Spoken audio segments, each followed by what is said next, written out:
Due funzionari del comune di Agrigento devono restituire 60.000 euro a testa. Trentenne originario di Canicattì perde la vita in un incidente stradale. Medico del Sant'Elia di Caltanissetta muore nell'incendio delle sterpaglie della sua campagna. Passeggiata della salute alla Scala dei Turchi organizzata dai Lions. Centro odontoiatrico inaugurato a Realmonte al centro Luna Rossa. Calcio semifinali playoff, l'Acragas pareggia contro l'Isernia, basket playoff, la Fortitudo batte Rieti.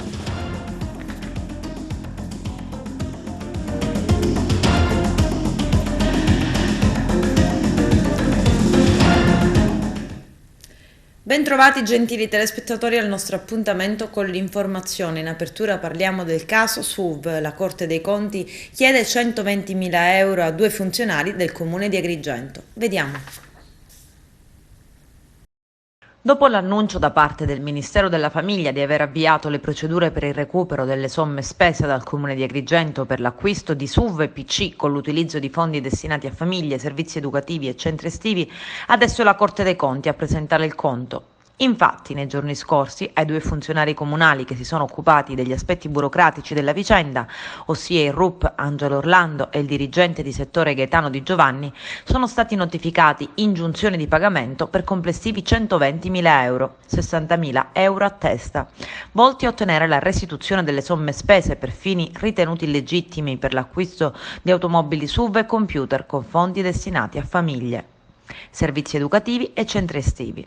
Il Ministero, inviando una lettera di conoscenza al vicepresidente provinciale del Codacons di Agrigento Giuseppe Di Rosa, che ha sollevato il caso, definisce centrico l'utilizzo delle somme destinate ad attività sociali per l'acquisto di auto del genere e computer.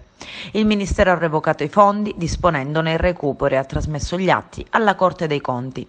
Il municipio, nelle scorse settimane, ha inoltrato al Dipartimento preposto una nota in autotutela con la quale si chiede appunto di non revocare il provvedimento di restituzione dei soldi, ritenendo corrette le procedure seguite.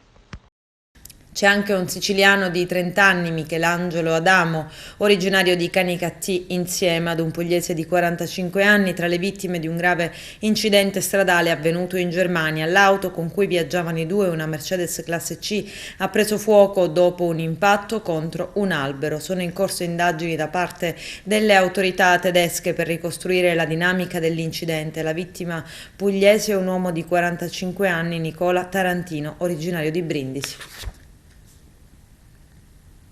Pietraperzia è in lutto per la morte del medico Sebastiano Nocilla, molto conosciuto non solo nel paese in provincia di Enna ma anche a Caltanissetta dove lavorava. Nocilla, che viveva appunto a Caltanissetta, lavorava all'ospedale Sant'Elia, era andato a Pietraperzia in contrada Menta dove aveva un appezzamento di terreno, aveva deciso di ripulirlo dalle serpaglie e di bruciare queste ultime ma è morto tra le fiamme. Il dottore potrebbe avere perso i sensi respirando il monossido di carbonio oppure avrebbe potuto avere un malore. Le indagini sono condotte dai carabinieri. Dopo un primo esame la salma è stata restituita ai familiari.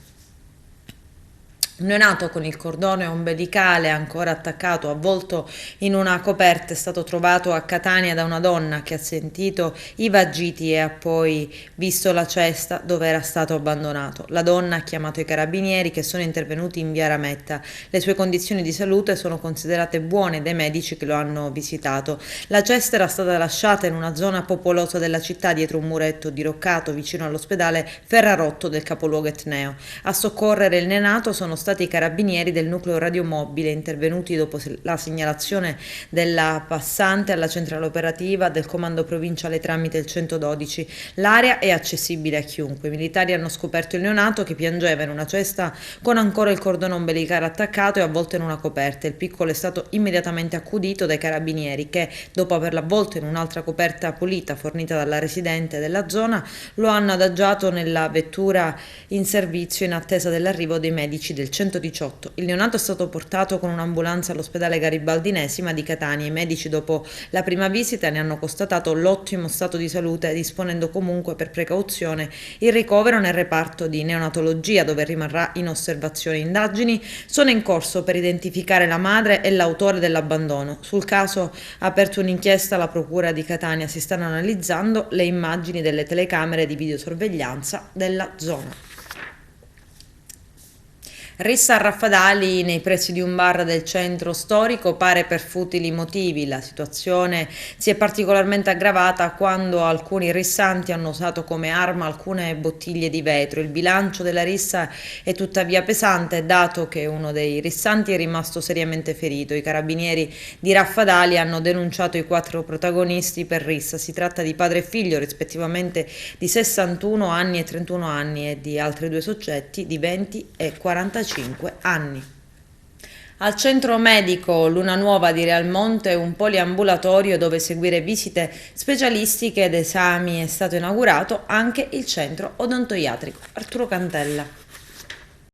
Inaugurata nella serata di sabato 28 maggio a Realmonte il nuovo centro odontoiatrico di dermatologia e medicina estetica, realizzato dalla cooperativa Luna Nuova. La struttura odierna aumenta l'offerta sanitaria e si integra con quella già esistente come il poliambulatorio specialistico e la comunità per anziani, che rappresentano un punto di riferimento per il nostro territorio.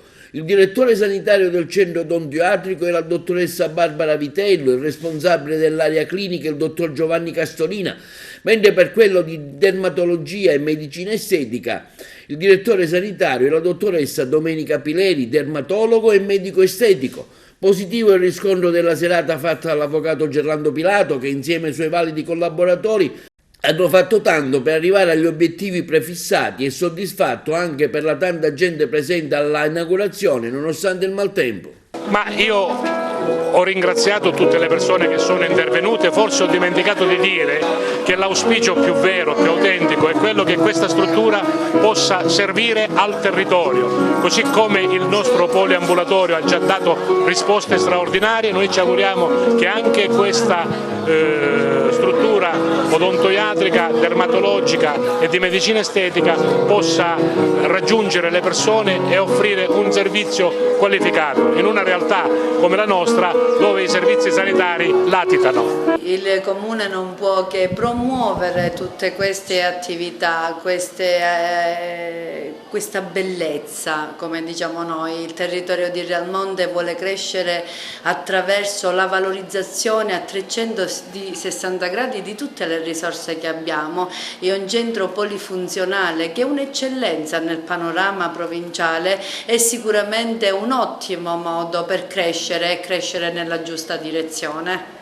Ringraziamo intanto la cooperativa che ancora una volta segna che il territorio ha bisogno di un nuovo centro sanitario. Ci sono 2 specializzazioni importanti e noi siamo felici di essere qui insieme a Gerlando, a tutto il suo staff, ai medici. Molti medici sono di alta professionalità provenienti da diversi istituti anche regionali, quindi credo che ancora una volta la cooperazione segna un punto a favore non solo di quello che è il welfare e del bisogno di servizi di una cittadina e di un comprensorio come quello di Realmonte, e non solo, penso che la provincia di Agrigento in generale può utilizzare un centro così importante, specializzato, e segnalo anche strumentazione così importante, innovativa, nuova come tecnologia. Quindi un in bocca al lupo alla nostra cooperativa e un grazie a tutte quelle istituzioni che vorranno venire a visitare questa struttura, perché io credo che il servizio sanitario regionale ha bisogno anche di convenzionarsi con la nostra cooperativa. Il centro si occuperà ovviamente di odontoiatria, quindi coprirà tutte le branche, conservativa, endodonzia, congiuntamente col dottore Castorina, che si occuperà della parte chirurgica e della implantologia. Quindi aspettiamo un po' di essere operativi, quindi dalla prossima settimana il centro aprirà ai pazienti e cominceremo questa nuova avventura. Ecco, grazie anche a delle strutture chiaramente che vi permetteranno all'avanguardia di operare queste scelte.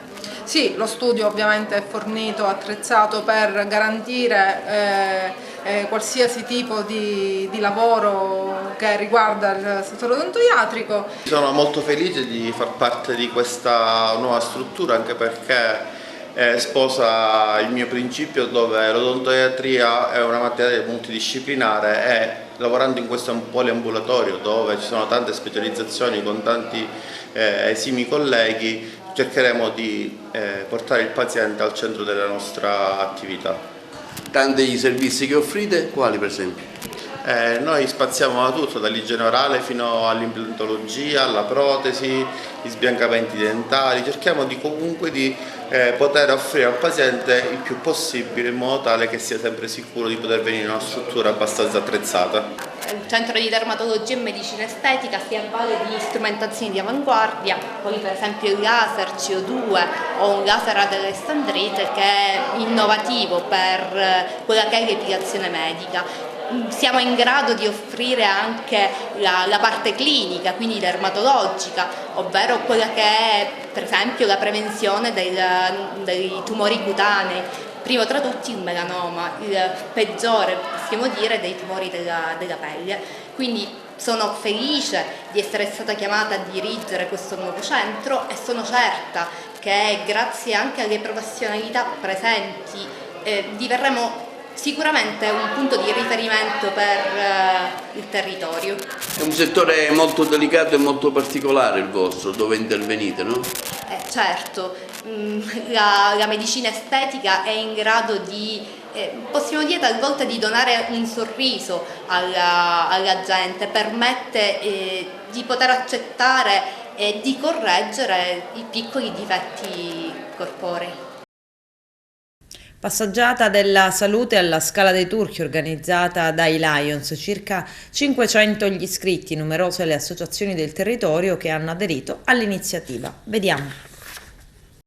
Si è svolto ieri nei pressi della spiaggia antistante la Scala dei Turchi e il Mayata Club la terza edizione della passeggiata veloce della salute organizzata dal Lions Club Agrigento Host, in collaborazione con altre associazioni no profit e il comune di Realmonte, una passeggiata benefica che ha visto raccogliere centinaia di persone che hanno aderito all'invito e che ha avuto anche come scopo quello della raccolta dei fondi per i rifugiati provenienti dall'Ucraina. A tal riguardo diverse le rappresentanze presenti di diverse parti della Sicilia, donne e bambini ucraini, tra questi quelli accolti dal sindaco di Mantevago, dalla collettività agrigentina, Favara, Porto Empedocle, rappresentati da Beniamino Biondi, delegato dello Stato ucraino a tal riguardo, e poi la presenza anche musicale per allietare la giornata con Francesco Buzzurro, la Casa del Musical di Savatteri, Barbara Capucci, Edoardo Savatteri e l'artista Sergio Criminisi. Intanto devo dire che meno male che ieri ha piovuto, siamo riusciti anche a organizzare una bella pioggia serale per rinfrescare l'aria, perché altrimenti a quest'ora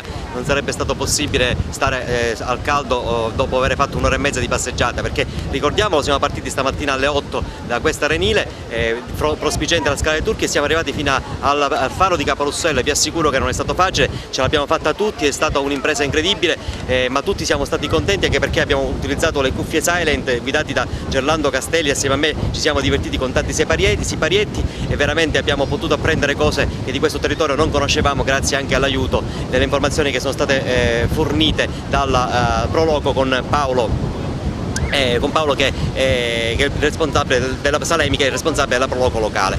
Adesso ci aspetta, dopo questa camminata, lo spettacolo con artisti di primissimo rilievo anche a livello internazionale, a cominciare da Francesco Buzzurro, che è agrigentino, conosco da sempre, abitavamo insieme in Via Dante, poi la Casa del Musical con Marco Savatteri, Sergio Criminisi che dipingerà un quadro o dei quadri che poi magari cercheremo di vendere all'asta per poi il ricavato darlo ai profughi dell'Ucraina, a cui stiamo pensando in questo momento di grande tragicità storica che stanno vivendo proprio per cause della guerra che conosciamo già tutti. Edoardo Savatteri al pianoforte e grazie anche a Barbara Capucci che in tutta questa attività di intrattenimento mi è stata a fianco assieme al Lions Agrigento Host, perché ricordiamoci che questo non è un evento di Achille Furioso del Lions Agrigento Host, ma è un evento di tutte le associazioni che ci mettono la faccia, del territorio, degli operatori economici che hanno sponsorizzato ognuno come ha potuto questo evento. È una festa per tutto il territorio, perché quando si fa squadra si promuove la parte migliore di noi.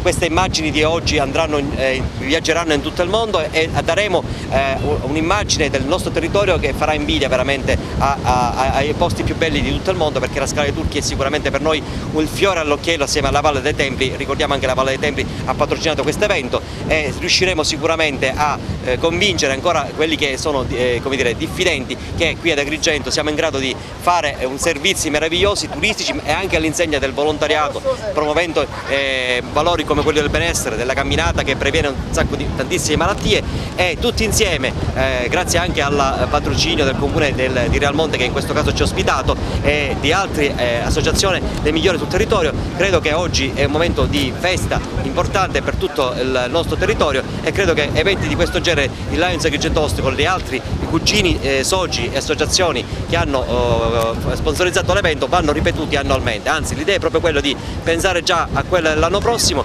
cercando di trovare un'altra sede, un'altra location che possa anche agevolare un turismo più stanziale, quindi superare questa criticità del turismo mordi e fuggi, facendo dormire qui le persone un giorno, facendo venire i Lions da tutta la Sicilia e provare un evento che possa, diciamo, coinvolgere sia la sera che al mattino tutta la collettività del territorio. Siamo soddisfatti, è andata bene, sta andando bene, e quello che ci soddisfa di più è la partecipazione e la sensibilità della comunità del nostro territorio, che ancora una volta si è dimostrata disponibile e generosa, accogliente, perché questa manifestazione, oltre a promuovere la salute e il patrimonio, in questo caso del nostro territorio, in questo caso della Scala dei Turchi, vuole essere un momento per una raccolta fondi di solidarietà verso i profughi ucraini che sono presenti nel nostro territorio.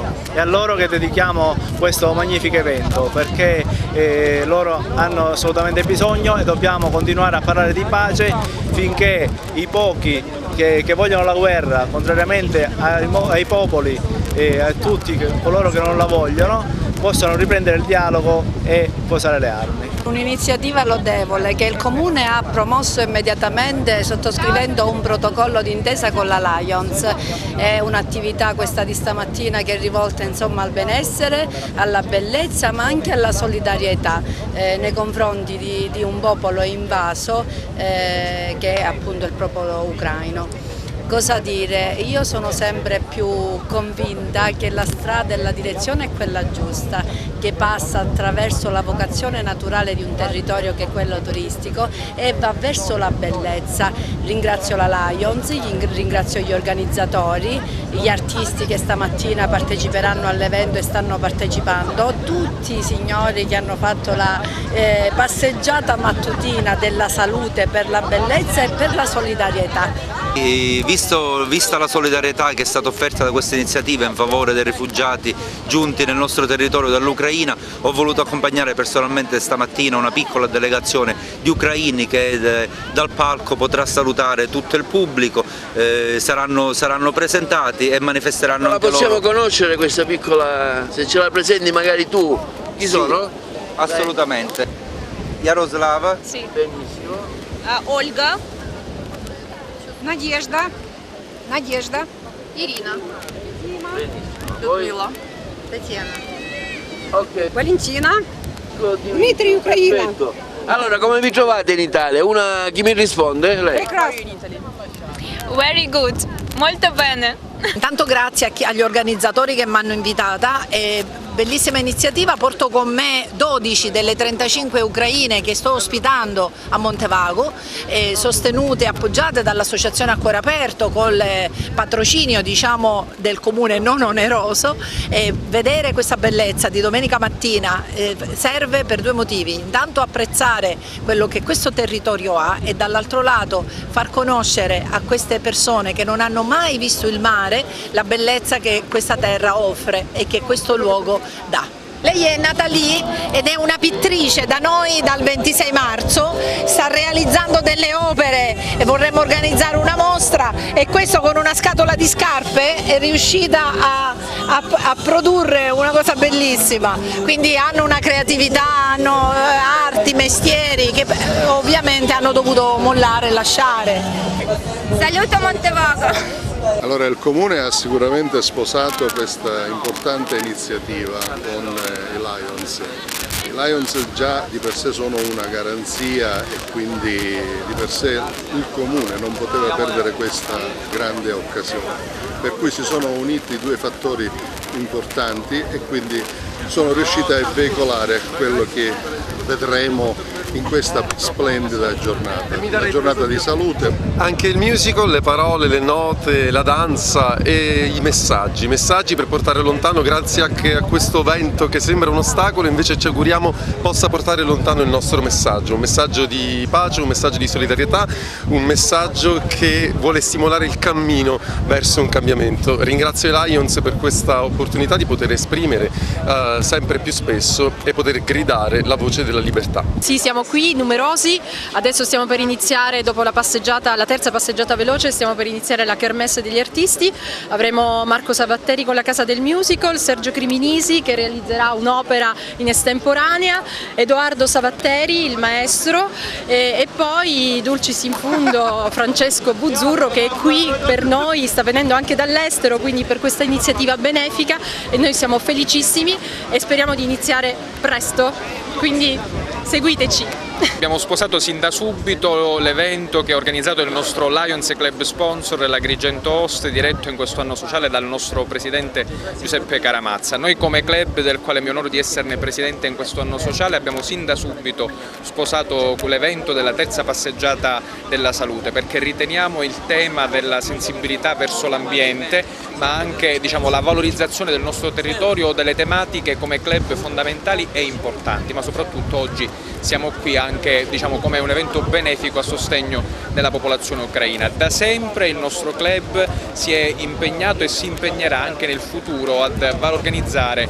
eventi del genere, e da sempre siamo impegnati nella società e continueremo ad esserlo. Guarda, io sono sempre felice di tornare a suonare ad Agrigento ogni volta che se ne presenta l'opportunità, specialmente quando si tratta di un'occasione importante come quella di oggi, a sostegno di una popolazione che sta vivendo un momento estremamente complesso e doloroso, direi.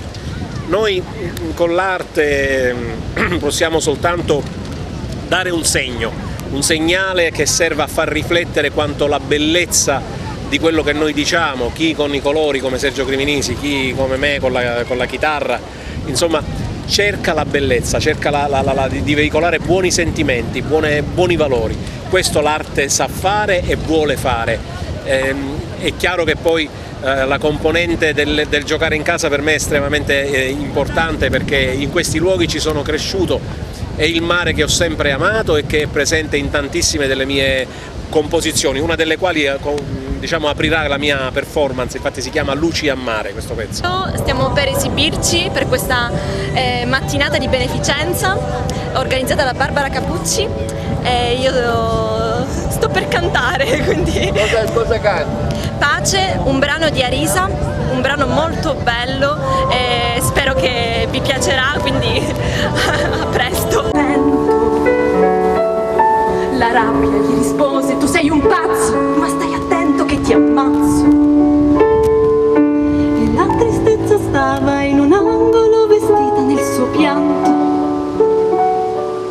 L'astuzia non diceva quasi niente, ascoltava solamente. L'amore diede fiato alla sua voce e disse solamente: pace, cercare solamente un po' di pace, per chi non parla, per chi troppo dice, così che ogni momento sia felice. Sapessi, amore mio, come mi piace quando mi dici ti amo. Come da comunicato stampa di Legambiente Sicilia che precedeva la manifestazione, da alcuni anni il territorio costiero e montano che da Castellammare del Golfo va fino all'ingresso della riserva naturale dello Zingaro è fortemente minacciato da una serie di attività che stanno trasformando pesantemente e irrimediabilmente un grande patrimonio di natura e di paesaggio. Aree di grande bellezza e naturalità, in gran parte secondo direttive europee ricadenti in siti Natura 2000, ma in cui si assiste a fenomeni di speculazione edilizia con l'aumento di nuove costruzioni, spesso senza le autorizzazioni previste o con il vistoso ampliamento di quelle esistenti, al progressivo e drammatico consumo di suolo e alla perdita di habitat, alla privatizzazione e alla chiusura dei tradizionali accessi pedonali al mare, alla piantagione di specie esotiche invasive che minacciano i delicati equilibri della flora costiera, alla movimentazione di terre e alla realizzazione di scavi in zone fragili e vincolate dal piano di assetto idrogeologico e dai vincoli archeologico e paesaggistico. Questa meravigliosa area costiera, continuava il comunicato, in cui si trovano Fossa dello Stinco, Cala Bianca, Cala Bruca, la zona archeologica di Cetaria e Cala degli Alberelli, l'antica tonnara con i faraglioni di Scopello, Punta Pispisa, Cala dell'Uovo, Torre Bennistra e tante altre splendide zone, rischia di trasformarsi a breve in una zona anonima di villini sul mare, identica a tante altre aree costiere siciliane che negli anni passati hanno subito lo stesso destino, perdendo sia il suo straordinario valore naturalistico e paesaggistico che il suo forte ruolo di attrattore turistico per l'intero territorio. Più volte, continuava il comunicato, abbiamo segnalato e denunciato la situazione agli enti competenti, cercando di richiamare l'attenzione verso questa grave problematica, senza alcun risultato concreto, perché la trasformazione del territorio continua nel silenzio di tutti e nonostante i tanti vincoli di tutela già esistenti. Per questo, in continuità con l'imponente Marcia dello Zingaro, che 42 anni fa si oppose alla costruzione di una nuova strada che avrebbe irrimediabilmente compromesso la fascia costiera da Scopello a San Vito Lo Capo, portando all'istituzione della prima riserva naturale siciliana, abbiamo deciso di organizzare una manifestazione regionale partendo dalla riserva in direzione di Castellammare. Chiediamo a tutti i cittadini, si leggeva sempre nel comunicato, che tengono alla bellezza e alla naturalità delle nostre coste, a chi opera per la promozione del turismo sostenibile, a chi crede in una Sicilia che basa il proprio futuro sulla tutela del proprio territorio, di partecipare alla manifestazione Marcia che avrà luogo domenica 29 maggio 2022 con appuntamento alle ore 9:30 presso l'ingresso della riserva naturale Lo Zingaro, lato Scopello. Da qui ci si muoverà in direzione Castellammare verso la Tonnara e la zona di Piano Vignazze per tornare poi indietro risalendo verso il borgo di Scopello. Queste le sigle aderenti: Feder Escursionismo Sicilia, Club UNESCO Palermo, Lega Ambiente Sicilia, Aramundi Scopello, Asso Guide, Donne di Mare, AIGAE, Associazione Italiana Guide Ambientali Escursionistiche Coordinamento Sicilia, Astrid Natura e Ambiente, Rangers d'Italia Sezione Sicilia, CAI Club Alpino Italiano Sezione Sicilia, Italia Nostra Sezione Sicilia, GRE Sicilia Gruppi Ricerca Ecologica, SIGEA Società Italiana di Geologia Ambientale Sezione Sicilia, WWF Sicilia Nord Occidentale, CEA Von Humboldt, Trinart, Ramarro Sicilia Caltagirone, Assocea Messina, ovvero Associazione per lo Sviluppo Sostenibile Centro di Educazione Ambientale, FAI Sicilia e Servers Sicilia. Anche noi di Video Sicilia eravamo presenti e adesso vi proponiamo le dichiarazioni che abbiamo raccolto sul posto. Taobook torna a Taormina per la sua 12ª edizione. Il Festival della Letteratura è in programma dal 16 al 20 giugno, riflettori puntati su attualità, libri, dibattiti scientifici. Presente anche Andrea Cirino con il suo Quasi Papa. Vediamo. Sindaco, Agrigento apre le porte a Taobook? Agrigento avrà anche una sua costola all'interno del Festival Taobook di Taormina. Quest'anno si parlerà della verità, proprio per il centenario della morte di Verga, e penso che Andrea Cirino ci rappresenterà in maniera molto autorevole con il suo libro Quasi Papa, perché anche lì si parlerà di verità. Che dire, e questo mi sembra un auspicio, questo mi sembra un buon auspicio anche per la candidatura di capitale italiana della cultura 2025. Abbiamo appena parlato con la direttrice Ferrara del Festival Taobook, stiamo organizzando un protocollo d'intesa. Sicuramente l'anno successivo una costola di Taobook si svolgerà qui ad Agrigento e vedremo anche di presentare le nostre bellezze, la nostra cultura a Taormina e perché non anche fuori regione. È un evento importante quello di Taobook con la promozione del libro di Andrea Cirino, ma non è solo la promozione di un libro all'interno della manifestazione, ma sarà naturalmente un collegamento che Taormina apre sulla città di Agrigento. Poco fa c'è stata telefonata con l'organizzatrice, la quale vuole organizzare dal prossimo anno una sezione dedicata ad Agrigento, dove naturalmente la nostra città usufruirà del brand di questa meravigliosa manifestazione. Quindi da agrigentini siamo orgogliosi, l'assessorato al turismo naturalmente è a disposizione sempre della città di Agrigento e di tutta la Sicilia. Andrea Cirino, ecco, la sua presenza a Taobook può essere in prospettiva la chiave per avere un altro anno Taobook ad Agrigento?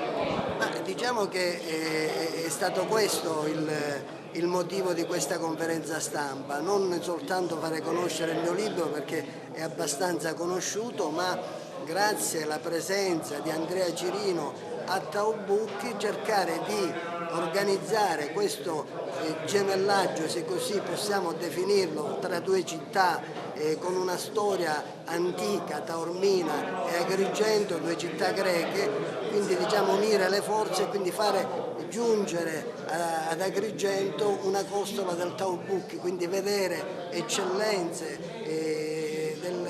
della medicina, dell'economia, della cultura.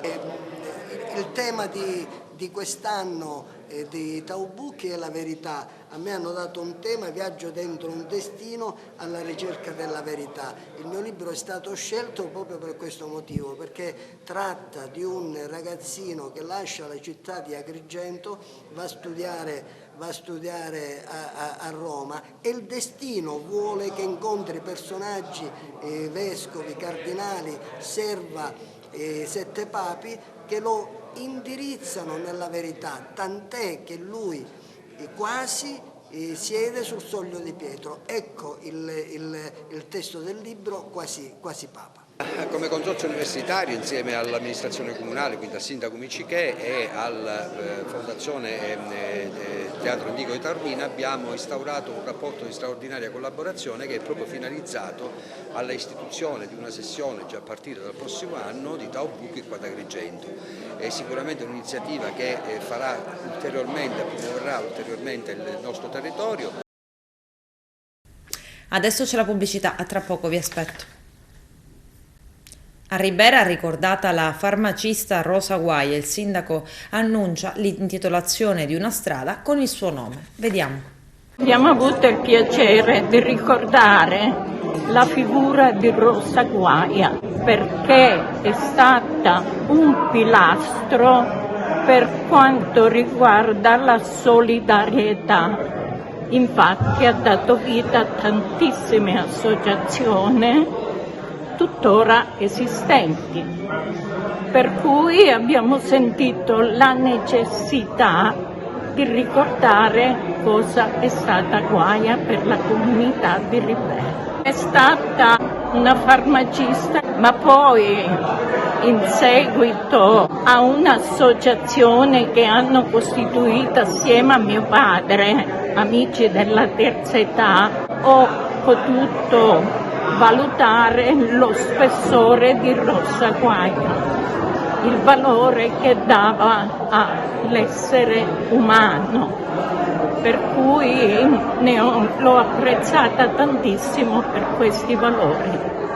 Una donna che ha dimostrato di amare la città, di amare in maniera universale, tanto da dedicare la sua vita agli altri, da aiutarli in tutti i modi, e io credo che Ribera oggi ha fatto un gesto molto significativo. Altrettanto significativo è quanto detto dal sindaco Matteo Ruvolo nel volere intestare una via o una piazza, proprio perché le nuove generazioni possano percepire e chiedersi chi era questa figura. Ecco, per chi come me e come tantissimi altri ha avuto il piacere e l'onore di conoscerla, può semplicemente dire che Rosa Guaia era questo esempio di altruismo in senso lato, a 360 gradi, il non risparmiarsi mai e il vivere in maniera semplice e spartana, dando testimonianza di un amore universale. Una figura importante per la nostra comunità negli anni. Rosa Guaia si è distinta per mitezza, per discrezione, per grande senso religioso, ma soprattutto per aver operato nella società in silenzio, facendo tanto bene, non soltanto con donazioni materiali, ma anche con una parola di conforto, con un suggerimento, stando accanto alle persone che ne avevano bisogno, non soltanto gli anziani, anche i giovani. In Rosa Guaia c'era un riferimento per tanti.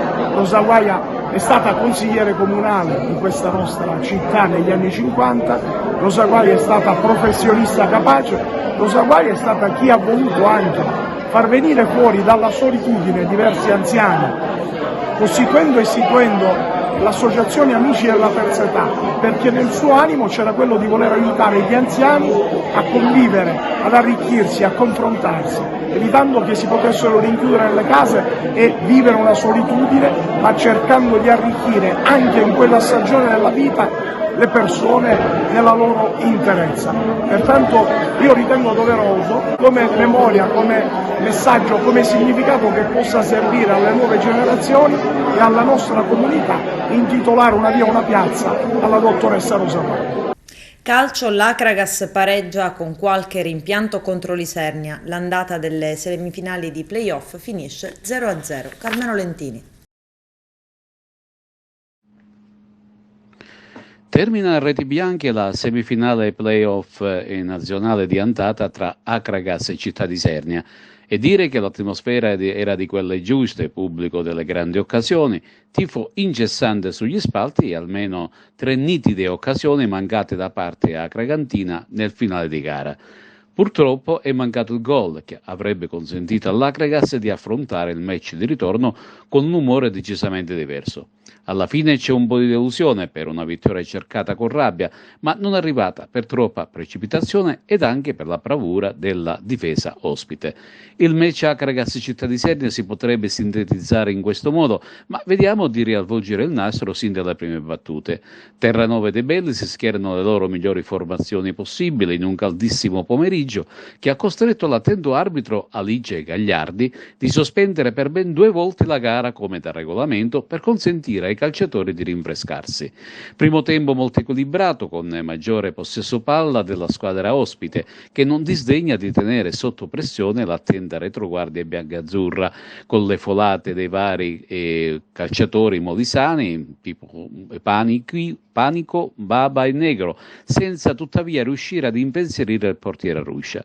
Solo al 35esimo si fa vedere l'Acragas con un'incursione di Pavisic in contropiede che è abile a saltare un paio di avversari e poi tirare alto sopra la traversa.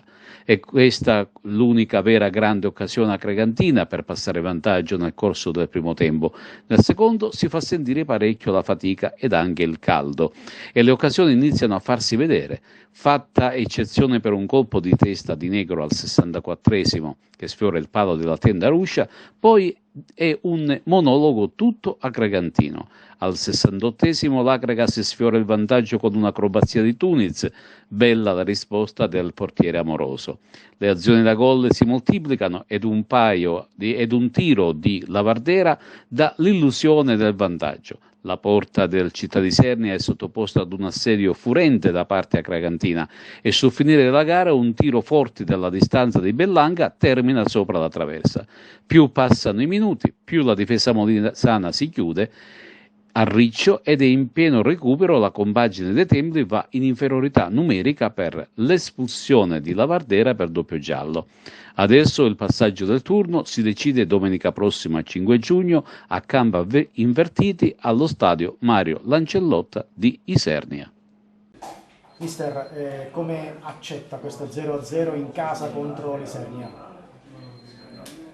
Con rammarico perché nonostante alcune fasi della gara dove abbiamo sofferto un po' il maggiore palleggio degli avversari e soprattutto una corsa migliore e funzionale da parte loro, le occasioni migliori le ha avute l'Acragas, direi anche clamorose. Non ricordo onestamente una parata del mio portiere, e già sono numeri non concedere un tiro in porta o una parata del proprio portiere a una squadra che annovera giocatori come Panico, Negro, Petrone e poi tutto il resto. È chiaro che se doveva finire in pareggio meglio lo 0-0 senza subire gol. È chiaro che per la squadra fuori casa è un risultato un po' particolare. Noi siamo convinti che ci possiamo giocare la qualificazione nella gara di ritorno. Sono sereno, la squadra ha dato tutto, fino a 2 minuti alla fine ha rischiato di passare in vantaggio, quindi onestamente ho poco o nulla da dire ai ragazzi. Era questa la partita che ti aspettavi tatticamente e tecnicamente? Guarda, prima del break abbiamo un po' sofferto, non riuscivamo a prendere il loro centrocampista centrale Soria, poi negli ultimi 20 minuti ci siamo messi diversamente, abbiamo portato Prestia sulla 3/4, ho giocato con una punta, una seconda punta, non abbiamo fatto giocare più i centrali difensivi e loro hanno cominciato a soffrire la nostra pressione. Poi nel secondo tempo credo, ti ripeto, che la partita è stata molto più equilibrata sotto il punto di vista proprio del palleggio. Abbiamo creato tanto, peccato per non avere portato la vittoria a casa, però ti ripeto, c'ho poco da dire alla squadra. Oggi hai perso 2 giocatori, Taormina si è fatto male e invece perderai per domenica la partita squalificato, doppio giallo per lui. Sì, si è arrabbiato molto su questa espulsione. Sì, però non voglio parlare degli arbitri, non l'ho mai fatto, non lo farò mai. Li considero dei giocatori che cercano la migliore prestazione. Poi, come capita a un giocatore, un allenatore, di non fare un'ottima gara, può capitare anche a loro. Detto questo, credo che Giovanni possa essere dei convocati. Ivan è una perdita importante, però abbiamo tanta gente che è pronta a giocare. Proiettiamoci al match di ritorno, cosa servirà per raggiungere la finale? Servirà una gara gagliarda, una gara coraggiosa, una gara spensierata e una finalissima. E sappiamo che possiamo giocarci la qualificazione alla finale reale, no? Quindi prepareremo la solita settimana con grande applicazione, grande concentrazione, la squadra deve stare serena. Sapevamo che non era facile vincere oggi, ci abbiamo provato fino alla fine, già è una grande cosa. Ai tifosi cosa vuoi dire? Grazie di essere stati veramente numerosi, so che domenica saranno numerosi anche ai serbi. Mister, finisce 0-0 all'Esternito di Agrigento contro l'Akragas, tutto si gira domenica prossima. Sì, è vero, insomma è stata una partita credo piuttosto equilibrata, ai punti forse un po' meglio nel primo tempo, un po' meglio loro il secondo tempo. Penso che alla fine il risultato è giusto. È vero pure che il nostro portiere ha fatto un intervento importante sullo scadere, però insomma abbiamo giocato fuori casa, una squadra importante, al cospetto di un pubblico numeroso e oggi noi avevamo 7 under in gabbia, voglio dire. È stata una prestazione importante la nostra e questo fa ben sperare per la partita di ritorno, anche se non significa nulla, perché sono certo che anche il ritorno non sarà facile. Era questa la partita che si aspettava? Guarda, ti dico, sono abituato a guardare molti video, forse per questa partita e per l'Akragas forse ne avevo visti più del solito, per cui è una partita che temevo, ma soprattutto ci tenevo a fare bene, soprattutto dare ai ragazzi quell'esperienza e quella tranquillità di giocarsi partite importanti anche per chi vorrà poi coprire palcoscenici e campionati diversi. Devo dire che hanno risposto bene, l'abbiamo preparata veramente in tutti i minimi dettagli, fino a capire i giocatori con che piede calciavano, tutti i giocatori dell'Akragas, i panchinari, insomma l'avevamo preparata al meglio. Credo che hanno risposto bene i giocatori, abbiamo cercato di tamponare il più possibile, ma credo anche che il primo tempo si è visto un possesso palle importante. Ho visto che poi l'allenatore loro ha dovuto cambiare il modulo tattico per contenere il nostro player, e questo fa ben sperare, significa che ci siamo fatti rispettare. Nel match di ritorno cosa potrebbe fare la differenza?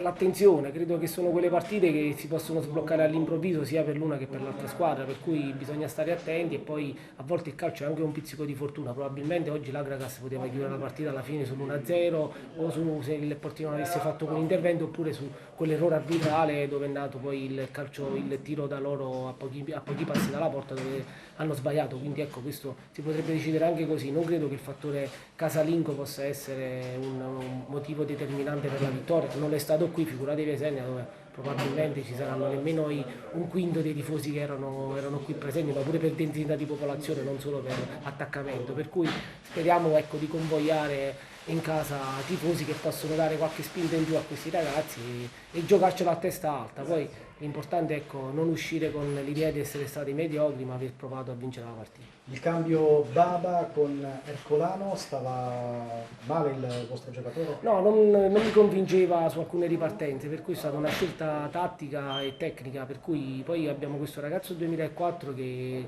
è un giocatore importante a mio modesto avviso, insomma, per cui non credevo che avremmo perso molto, insomma, da questo punto di vista. Baba non mi dava soddisfazione dal punto di vista tattico, per cui ho preferito fare il cambio.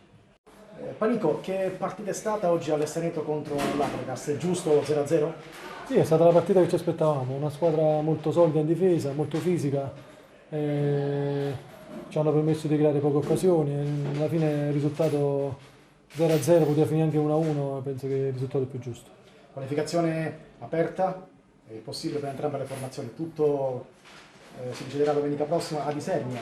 Certo, ora già 50 e 50 era prima e 50 e 50 adesso, anche se comunque l'Akragas può anche pareggiare con un gol in casa nostra, però noi in casa abbiamo una marcia in più sul campo nostro, quindi speravamo di giocarcela proprio in casa questa qualificazione, quindi ora sta tutto nelle nostre mani. Cos'è mancato oggi all'Isernia per provare a portare a casa la vittoria? Ma l'ho detto 5 minuti fa in spogliatoio, è mancato l'ultimo passaggio, abbiamo fatto tanto possesso, siamo arrivati fino alla tre quarti bene, però o l'ultimo passaggio o l'ultimo tiro in porta abbiamo sbagliato, quindi dalla prossima queste partite purtroppo una o due occasioni che ti capitano le devi buttare dentro, se non la butti dentro poi rischi di perderla pure come stava succedendo, quindi però domenica speriamo di fare meglio. Basket playoff di Serie B, la Fortitudo non sbaglia e si aggiudica gara 1 con un secco 78-63. Rieti lotta ma non basta, buona la prima delle semifinali playoff. Si torna in campo al Pala Moncada domani martedì. Prima del match grande applauso per coach Michele Catalani che ha ricevuto dalla Lega il premio come miglior allenatore della stagione. Molto soddisfatto di questo riconoscimento e della vittoria commenta. Voglio dedicare questo premio e condividerlo con tutto il mio staff. Ringrazio il presidente Christian Maier e tutti coloro che ogni giorno insieme a me lavorano. Sono ulteriormente contento, conclude, della vittoria. Adesso cercheremo di recuperare le energie per martedì. Con questo è tutto, termina qui l'edizione del telegiornale. Grazie per la gentile attenzione e per essere stati con noi. A presto.